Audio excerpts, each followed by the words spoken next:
Welcome, everybody, to Indiana Basketball Weekly on the Gruely Truth Sports Network. Indiana Basketball Weekly is now brought to you by MyBookie.ag. You can go click on the banner at the top of the web page and get up to $1,000 cash bonus back when you sign up with MyBookie.ag when you use the Grueling Truth banner at the top of the page. I'm your co-host for Indiana Basketball Weekly, Mike Goodpaster. Right now, I'd like to welcome in my co-host. First up, 1981 national champion Steve Risley. How you doing, Steve? Doing great tonight. Good win for IU. All right. Also, Indiana beat writer for thegruelingtruth.net, Cole Hanna. How you doing, Cole? Doing good after tonight's game, guys. All right. Yeah, we got a win streak now. And, of course, yeah, you can find him on YouTube. And I'll tell you, some of the best TV I've seen was What's in My Mouth, starring Collin Hartman. Collin, how you doing? It's always good when we get a win. All right. Cole, when we look at the stat sheet. Mike, wait a minute. You want to repeat that? What did you just say? Could we please get the basketball? I'm not doing what you said. Stat sheet. What did you just say? Well, I was talking about his show on YouTube, which you can find on YouTube. It's called what? An Alley. It's called what? It's Colin and Alley. Okay. All right. Cole, what stood out to you on the stat sheet? Well, the big thing, and I kind of touched on my article before the game, is only 7 turnovers tonight for IU. Illinois coming into the game was the top team in the Big Ten in turnovers forced percentage on the season. But their defense has been pretty much poor in every area outside of that. So they were able to take care of the basketball tonight and obviously picked apart the Illinois defense at will for most of the game. Big things to look at are rebounding as well. They out-rebound Illinois 35-27, 13-7 on the offensive end. Especially looking at, I think a guy that needs a lot of praise, not just from a stat perspective, but, the defense is Rob Finney. I thought this was easily his best performance of the season. He did a great job controlling the team, 0 turnovers tonight. And actually, the crazy stat for the game is that, and when you look at IU's backcourt of Al Durham, Rob Finney, and Romeo Langford, they combined for 3 turnovers in the game. Yeah. So, that's crazy. What I take away from this game outside of the turnovers, shooting 55.4%, but Collin, you win in March with great point guard play. And Rob Finney the last few games has been really good. And tonight, he was damn near perfect. Yeah, he controls the offense. He controls the pace of the game. He basically just controlled everything. And especially getting that out of a freshman guard like that, that's great. Phenomenal. Guys go as the point guard goes, and the team goes as the point guard goes a lot of the times. And with that calm, composed, our offense now in the last few games has been much more methodical than we have in the past. Not trying to hit home runs, hitting those singles. And I think that's where Rob plays a big role, is just starting to hit those singles and play simple basketball to where you wear a team down. You get better looks, you get more free throw attempts, you get all those points in the paint because we move the ball, get the defense to break down, give them a chance to break down. And I think Rob is a big part of that, just by taking control of the offense and taking control of the reins. Yeah, and when you throw in Deron Davis, Steve, with that point guard play, Davis and Morgan were getting real easy looks tonight, which they hadn't been, a week or two ago. Yeah. And my question is that what has changed about this basketball team in the last 3 weeks, Collin? What has gotten different about what this team is doing now because the talent was still there, but they're playing a lot different basketball right now than they were 3 weeks ago. Right, and I think it comes down to 2 things, and it's kind of they go hand in hand.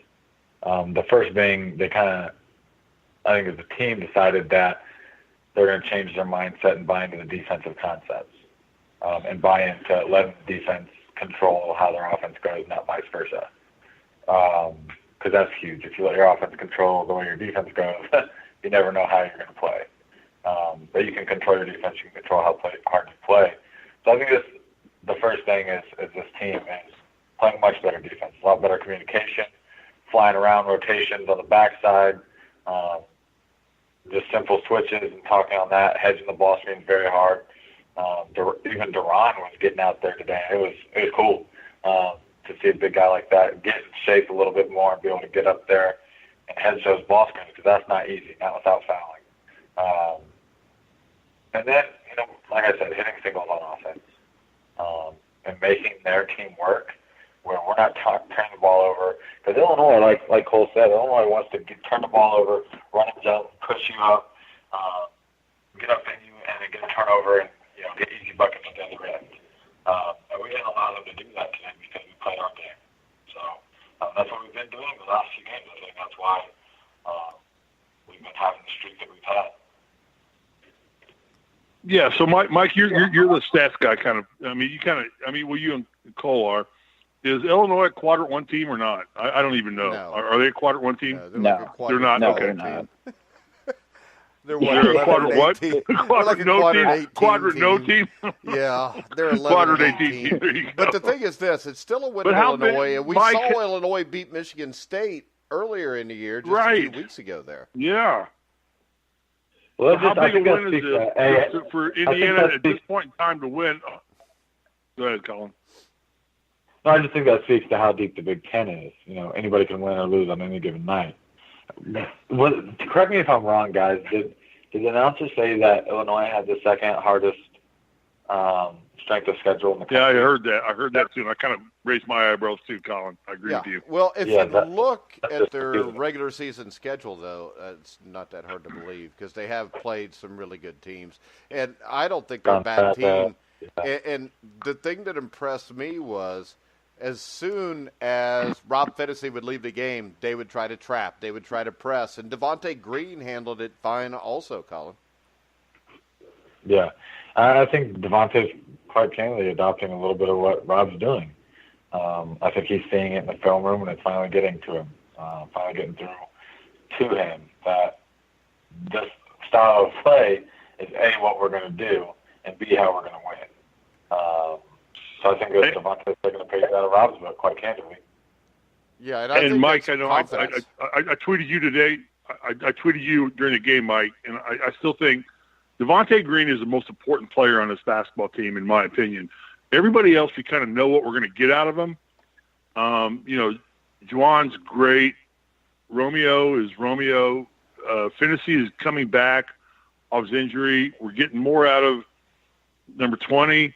But Devontae Green, to me, Mike, am I right or wrong, that he's the catalyst of what's happening with this basketball team I think right Rob, now? I Right think or wrong? Rob Fennessy is the catalyst because I think Rob Fennessy. fair. I think he was still having difficulties after a concussion until the last few games, and the reason I say that is Devontae doesn't have to be the guy to run the show now, and Rob, to me, he's one of those guys. You've made the comparison to Isaiah Thomas in '81, where he kind of took over the team at the end of the season, and that was the difference.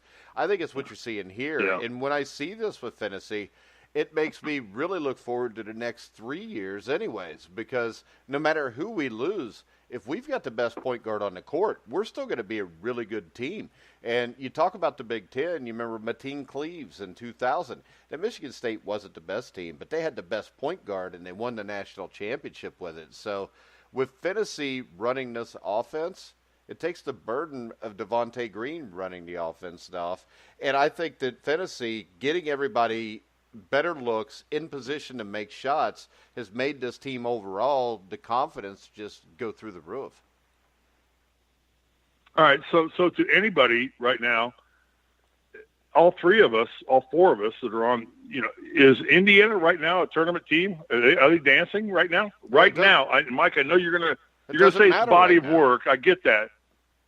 It doesn't matter right now that Indiana is one of the 64 best teams in the country. No, because it only matters next Sunday. And real quick on the Illinois, I looked this up. This was Illinois' non-conference schedule. They played Evansville, Georgetown, Gonzaga, Iowa State, Xavier, Notre Dame, UNLV, East Tennessee State. East Tennessee State's won like 18 games. They played Missouri. The only soft touches they had were Florida Atlantic and Mississippi Valley State. So I could see how their schedule is that high.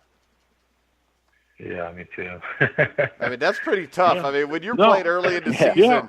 and you're going Georgetown, Gonzaga, Iowa State, and Xavier, I mean, there's a chance all four of them are tournament teams, and Gonzaga could be a national champion later on in the year. Okay, and here's my question. Collin, when I was playing in 1981, which Mike I know is going to rip me on. Why would I rip you on that? Well, you rip me all the time. How important is a road Big Ten win right now for Indiana? How important is to go to Illinois and win on the road? Collin, how important is that game? Well, I think that, I mean, in this exact situation that's going on right now, we couldn't stand to lose home or away, just because we wouldn't have any chance to go to the tournament. We have to win out and win a couple games. But I think, like, for the Morales team and moving forward, I think that it's huge to be able to pick up road wins against a scrappy team like that. You know, on the road, somebody else's senior night. I think it's huge, just because they had a chance to, you know, they can lose this game or win by a little, but I think it's the manner in which they won this game, which is what builds confidence behind going back to your original question. The reason why I think they should be in the tournament. If you just give them an eyeball look right now and think about it, NCAA is all about money. Why wouldn't you want a dangerous team that's had this many quadrant one wins, whatever you want us to call it, a dangerous team that's playing well, peaking at the right time? It seems like that can knock off top talent with a fan base that's just dying for them to play well. They're going to watch, they're going to travel, they're going to do all this and that. As an NCAA committee that's, you know, out to pick out the best teams, but at the same time, it's so money-driven, it's not even funny. Why wouldn't you want a team that dangerous and that with that fan base behind it in the tournament? That's my opinion behind it.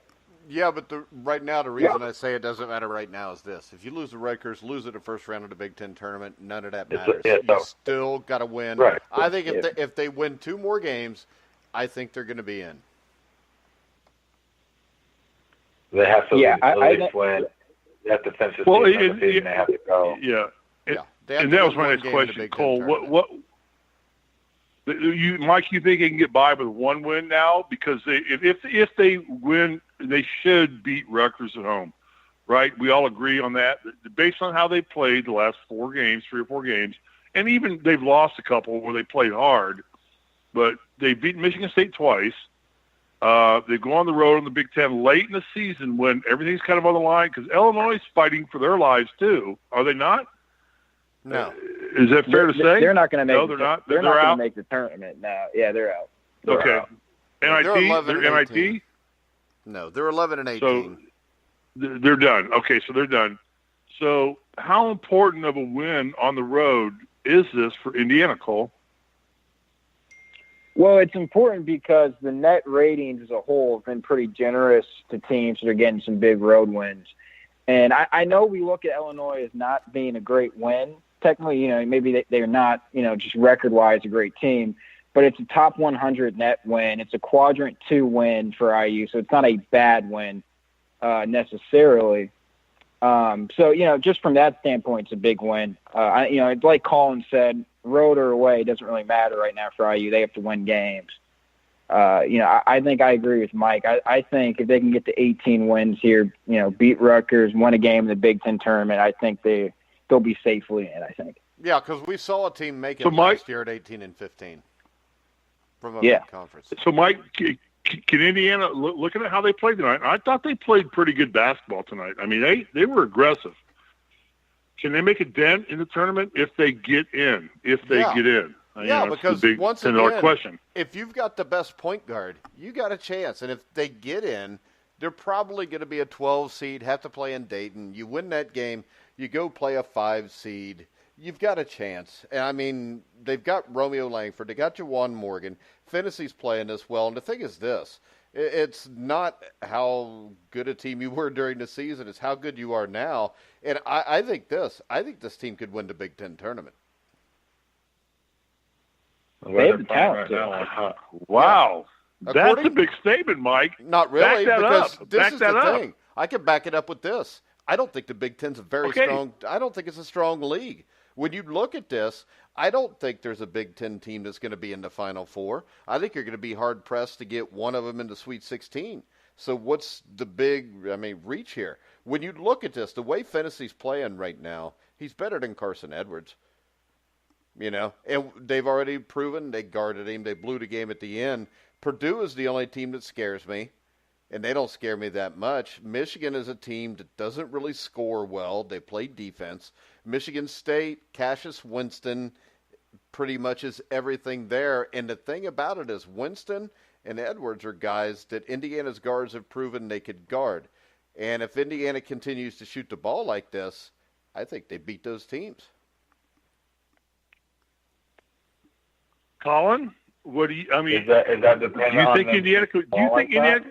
Depending on the what? I'm gonna tell you what. I'm sorry. Is it dependent on Indiana shooting the ball like that? Not like this necessarily, but just to shoot the ball well. And I think this, though, Colin, I don't think there's bad shooters here. I just think it was bad offense, and it was bad offense because we didn't have a point guard that was actually getting the ball in the play where it needed to be. The shots are much easier now. Even when Illinois at the start of the game was sagging down, Fantasy's moving the ball. You're getting wide open looks. You make one or two, it kind of feeds off each other. I think they're a better shooting team than Michigan. I think they're a better shooting team than Michigan State. So when you look at that, if you shoot the ball at the rate you should and you play defense the way you have been, I don't see why anybody here is not beatable. I don't think they're going to go to the NCAA tournament and beat Duke. Duke's still going to run them out of the building. But this team, I think, at the start of the year, I thought they were a Sweet 16 team. They still have the same talent, and now they're playing well. Why couldn't they be? Okay, that's an interesting comment, Mike. I don't know that Indiana, the way they're playing right now, can't hang with Duke. Because they can't. They don't have anybody that can guard Zion Williamson if he's in the game.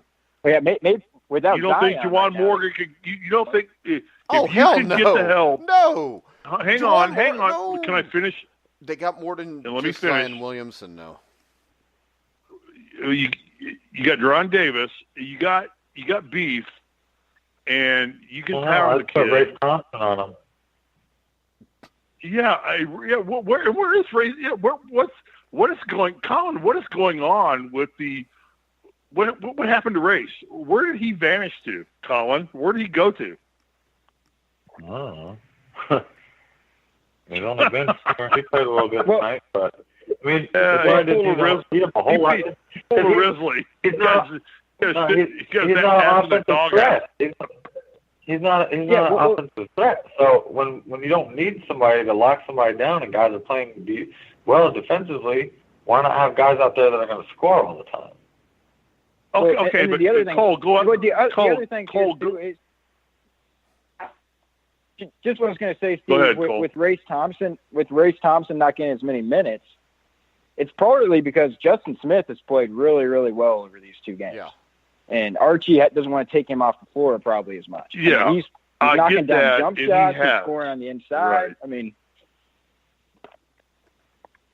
I get that, but Colin, you and I would hope that I think of myself this way. We both play the game with heart. And does Race Thompson not play this game with heart? And does not Indiana need more heart in what they're doing every day? Oh, yeah. Of course. Yeah, and so why are you not putting the kid on the floor and just say, go knock the crap out of somebody, and we'll give you 5 minutes, we'll give you 10 minutes, and gosh, I watched you do that. That's how I played the game.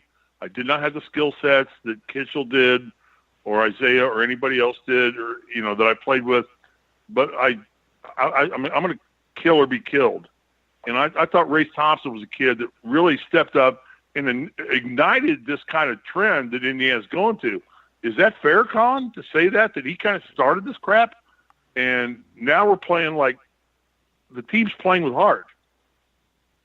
He definitely has his hand in it, that's for sure. So, yeah, give him that. at the end of the day. Yeah, like give him that. But like Cole said, just because you have one or two good games, it doesn't make you. But, like, he's not done anything wrong. So, I don't know. I think you just have guys that are playing well and that can score more. And, it's just what the game is calling for.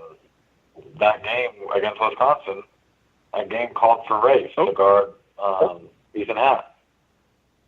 Okay, so Mike, you're a coach, and I respect.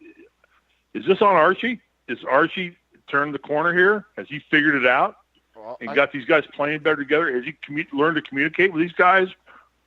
What's happening that made this change for Indiana? They have a point guard that is playing really well, which makes everything else really easy. And the thing is this. I mean, yeah, it's on Archie, because what that tells me is this. When we were arguing with Collin, and Collin was saying it's not the coach, it's the players, Collin was obviously right. Mm-hmm. It wasn't the coach, it was the players. And as soon as we had somebody step up, I mean, to me, Collin, Rob Fennessy looks like he's the leader of this team right now, and he's a freshman. Well, and see, the best thing about Rob is that I guarantee you Rob's one of the most vocal guys in practice. I don't have to be there to know that. He was during the game tonight, too. You could see him getting on people. Right, and I guarantee that was kind of a decision. I guarantee you that Coach Miller and the staff had that conversation with him. I guarantee it, because not a lot of freshmen are going to have the stones to do that on their own. And I guarantee the coaches had a little powwow with him, like, look, you can take these if you want. You can take the reins. And I guarantee that's what he did. He stepped up, he started being the man, and he's leading this team. So let me ask a question to all of you. Anybody that wants to answer, please. Is, in my opinion, God, and this is hard, is Devontae Green the deal maker in IU's success or not, or is it somebody else? It's Rob Fennessy. I mean, what we know what to expect out of Fennessy now. He's back. He's healthy. We've got him back. We can expect that out of him. What was the record before he got hurt, before the concussion? Yeah, I don't know. That's a great question, Mike. Great question. Now, he got hurt before the Big Ten season really got underway. Cole, what was his record? Cole, look it up. Cole, look it up real quick. I would say with a healthy Fennessy, my guess is this team's like 16-3 or something. Yeah, well, he got hurt against the concussion was against Central Arkansas. That was when IU was 10-2 at the time. Yeah. And then I believe he missed, 3 or 4 games after that, which really, their slide started to, they started to go downhill a couple games after that. He got hurt. So, yeah, I mean, it pretty much, I don't think it's coincidence there. Yeah, it coincides. Okay, fair. But we're back to now we expect this out of Fennessy right now, because he's back to being Rob Fennessy. Yeah. So we expect that. But Devontae Green, is he not like the catalyst? And Collin, if you're in pharmaceuticals, you'll understand what a catalyst is eventually. You'll get enough training to eventually figure out what a catalyst is. It makes a difference in everything that happens. Yeah, and so is Devontae Green still not the catalyst of this basketball team? Mike, anybody answer, please. Rob Fennessy. Well, we know what he's going to do. Yeah. He's going to play great the rest of the year. If he plays great, everybody else plays better. He's the point guard. Okay, agreed. Put it like this. Who was the catalyst in 1981? Me. Yeah. Who was the catalyst in 1981 that played more than 5 minutes a game? All right. I had to laugh at myself there. All right. I laughed at myself. Of course it was Isaiah Thomas, but we knew what Isaiah was going to do every day. Wait a second. In and out. You just said it could be Fennessy as the catalyst because you know what he's doing every day. I'm telling you this. As a player, when you went on the floor with Isaiah, you knew. No. Okay, Mike, the catalyst. Wait, Mike, the catalyst in '81 was Jimmy Thomas. Yeah, okay. I mean, Jimmy Thomas came in, and he was the catalyst. He was the one that changed the game. Yeah. He was the one that changed the game. So my question again is Devontae Green the catalyst here? We know Rob Finney is some version of Isaiah Thomas, not ever going to be Isaiah Thomas, because there's never going to be another Isaiah Thomas. We get that. But who's the catalyst for this basketball team? Rob Finney. Okay. Yeah. All right. Does anybody disagree with that? I think he's a given. I think Devontae Green is an X factor for this game, but I got to go Finney as the catalyst. I agree with Mike there. All right. Fair enough. Mm-hmm. All right. Just so you know. So wait a second here. Jimmy Thomas was the catalyst in 1981, correct? He was the catalyst he was MVP. Defensively. He scored 2 points against LSU in that game. He was 0 for 4 shooting. He played 17 minutes. Isaiah Thomas was 6 for 8, scored 14 points, 4 assists, no turnovers. I would think this. If Jim Thomas would have been in that game and there would have been no Isaiah Thomas, y'all would have lost. Oh, of course we would have lost without Isaiah Thomas. Okay. Mike, so he was the catalyst. That's a no-brainer. He was the catalyst. No, but he was the game changer. Again, the game changer. The game changer was Jim Thomas defensively in that game. Collin Hartman, to me, when I watched Collin Hartman play basketball, Collin Hartman was a catalyst. When he came into the game, he made shit happen. He just made shit happen. And whatever it was, whether it was hustle, was diving for loose ball, whether it was getting a rebound, whether it was scoring a three-pointer, Collin Hartman came into the game because he was very well coached in his AAU early career. Because he played on a team different than yours when it mattered from what he told us. So who was that coach? But Collin Hartman was a catalyst. He changed the game. Collin came in and changed the game. Collin, do you agree with me or disagree with me? He'll do anything to get somebody to agree with him. But see, I see where Steve's coming from, though. I do too, but it's not. I don't think that catalyst is the correct word. I think what Steve's looking for is like what Cole said, like the X factor, like who's going to. Oh, the X factor to me. The X factor to me is Justin Smith. I think he stepped his game up, and he's playing consistent good ball now. Collin, do you think Justin Smith's playing? I think he's playing. He's consistent now. We got to count on him now, right? Right, Collin? I mean, we're kind of counting on him to play like he's playing. Well, yeah, and the dude's playing well, and he's playing aggressive, but he's also playing great at the same time. So, I mean, he's not turning the ball over. None of the team, as a team as a whole, we're not turning the ball over, which is phenomenal, and just being able to have that steady hand, and he's being more active on the boards and flying around and being active defensively. It's overall. Okay, let me ask a question. Cole, Collin, Mike, who's the hardest working player on this basketball team right now? Rob Finney. I'd say Finney or Morgan. Morgan on the glass is working hard. You got to give that to him. I mean, down low, he's working hard. I'd say Finney and Durham. I like Durham. He plays hard even when he misses. I think it's Justin Smith. Durham's played hard all year, Yeah, that's what I mean. So I'm going to go with the consistent guy instead of the guy that's played well the last few games. And really, I think Justin Smith has played hard all year also. I don't think he played smart all year, but I think he played hard. So, Mike, is that coaching or inability? Right now, Steve, Indiana is 16-14. If they win 2 more games, they're probably going to be in the NCAA tournament. So, and if they're not in the NCAA tournament, you can ask the question on is that coaching or not. If they're in the NCAA tournament, you can't. And the reason I say that is this. We talked at the start of the year about a well-coached team as a team that significantly improves from the start of the season to the end of the season. Right now, this team has done that. So I don't think anything can be blamed on coaching. And this is the thing. Even a great coach sometimes it takes a while to figure out maybe a way to get a team to click and to do something. Even the 81 team, halfway through that season, you guys were barely above 500. You know, it was 9-5, 9-6, somewhere around there. So let's give Archie credit where credit is due. This team has improved significantly.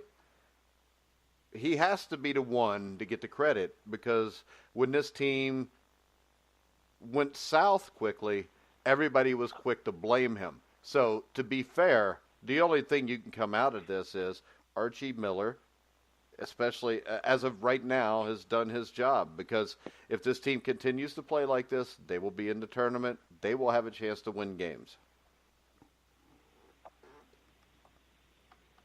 I agree with you 100%. Anybody else? No, I've been saying it all along. Yeah. There was a point, Collin, where you were a little bit upset. I forget which game it was, but it got. Oh, that was our highest rated show of all time. The one where Collin got upset was our highest rated show of all time that we've ever had on Indiana Basketball Weekly. Upset's fair game, but at the end of the day, I never doubted long term. Yeah. Well, I've never doubted him long. I thought he could coach. The only person that doubted him long term was Risley, just on the record. Oh, that's not true. I have never said that Archie Miller was not the coach of the future for Indiana basketball. I just said I don't think that he was communicating properly with his players, but he's obviously figured it out now, because these kids are playing great basketball. And I go back, Mike, to you right now.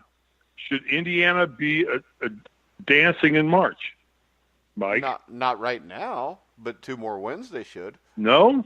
Well, Steve, they haven't played the whole season. It's 16-4. They could lose to Rutgers and be 16-15, and then the bottom has dropped out unless you get to at least the Big Ten semifinals. I think it's putting the cart before the horse. Still got to win 1 more game. And it's been a while since this team has won 3 or 4 games in a row, so let's just wait and see what happens. As of right now, tonight at 10:40 Eastern Time, all is right with the world. Let's just hope it is after the Rutgers game. And I think it will be. Okay. That's about as fair as we can get. All right. I mean, you got to let things play out, and they play Sunday. Is it Saturday or Sunday at noon? Sunday at noon. Sunday at noon. So we're going to wrap this show up because I have another show to do here in like 20 minutes. But Sunday So, after the game, Mike, let me ask you one more question. Sure. Can I just ask you one more question before we close out? You're not going to be able to if you keep asking me. If you can ask me one more question, just ask it. Indiana versus Wofford, who wins? Wofford. Really? Okay. Wofford is a damn good All right, there you basketball go. team, Steve. You need to get out of your cocoon of the Big Ten Network and watch some other teams. How about this? Indiana goes to North Carolina. What happens? Will they go to North Carolina? Indiana loses in North Carolina. Now, they can't beat so them you at know, North Carolina. Wofford was down a point with a minute left at North Carolina. They ended up losing by 10 because they started fouling and Carolina didn't miss the free throws. But right now, it doesn't matter if Indiana could beat Wofford because of what, Steve? Because if they were to have to play Wofford, that's a week and a half to 2 weeks away. Shit can change. So, I mean, it doesn't matter who they can beat or who they can't beat. The question now is, can they beat Rutgers? If they beat Rutgers, we keep having this discussion. We preview the Big Ten tournament Sunday, and that'll be right around 2 o'clock, 2:15. We will have a special guest. Kent Sterling will be on with us Sunday, and we can talk a little college basketball with him. We'll break down the win over Rutgers, and we will look at who Indiana will play in the Big Ten tournament and what exactly they need to do to get into the NCAA tournament. Steve, any final comments? No, great show, guys. Good job, guys, tonight. Collin, any final comments? No, sir. Cole? No, I'm good. Just keep up the good work for IU, I guess. All right. All right, guys. Remember, somewhere between 2 and 2:30, Sunday, we will have the Indiana Basketball Weekly Show, the recap show. special guest Kent Sterling, and, of course, myself, Steve, Collin, and Cole. So make sure, well, I don't know if Cole will be there or not because he's got to tape that press conference because that did really good numbers last time you did that, Cole. You going to be at the game? Yeah, I'll tape it again. All right, so Kent Sterling will take Cole's spot just for Sunday, and then Cole will be back during the Big Ten tournament unless he wants credentials for those, which, if you want to do, we can do. So I want to remind everybody, you can follow The Grueling Truth on Twitter at Grueling Truth. You could go to our Facebook page, The Grueling Truth. Follow us there. Listen to all the shows. Tomorrow at noon, me and Steve will be back talking a little NBA basketball. Cole, are you with us tomorrow? Yeah, I can do it. Are you guys doing it at noon? Yeah, NBA basketball at noon with Cole and Bobby Sheridan. So make sure you check that out, and we'll be back Sunday. So remember, you can hear all of our shows on YouTube, iHeartRadio, iTunes, TuneIn, Spreaker, Stitcher, Spotify, wherever you hear sports podcasts, you'll find The Grueling Truth. So for Collin Hartman, Cole Hanna, Steve Risley, I'm Mike Goodpaster. You've been listening to The Grueling Truth, where the legends speak.